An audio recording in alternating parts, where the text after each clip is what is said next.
Ang susunod na programa ay rated PG. Patnubay at gabay ng magulang ay kailangan sa mga batang manonood.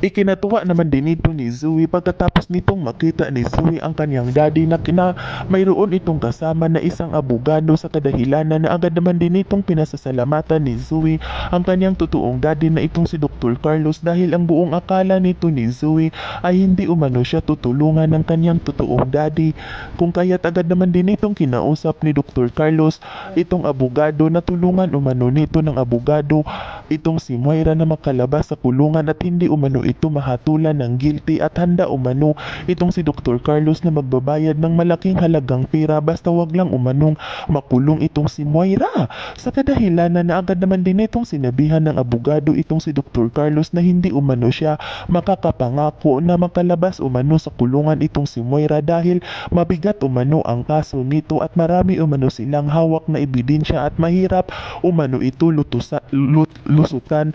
Sa kadahilanan na agad naman din itong sinabihan ni Dr. Carlos itong abogado na kailangan umano nitong gumawa ng paraan upang malusutan umano nito ni Moira ang mga krimen na kanyang nagawa upang makalabas umano ito sa kulungan dahil hindi umano nito papayagan ni Dr. Carlos na maging kriminal ang ina ng kanyang anak at ayaw umano nito ni Dr. Carlos na masasaktan ang kanyang anak na itong si Zoe na nasa loob ng kulungan ang kanyang mami. Sa kadahilanan na agad naman din itong sinabihan ng abogado itong si Dr. Carlos na gagawin umano ng abogado ang lahat-lahat kahit mahirapan pa umano siya upang malusutan lang umano nito ni Moira ang kanyang mga nagawang kasalanan at hindi umano ito mahatulan hanggang kamatayan na pagkabilanggo. Sa kadahilanan na agad naman din itong pinasasalamatan ni Zoe ang abogado at agad nitong sinabihan ni Zoe ang abogado na sana magtagumpay umano ito na makalabas ang kanyang mami sa kulungan.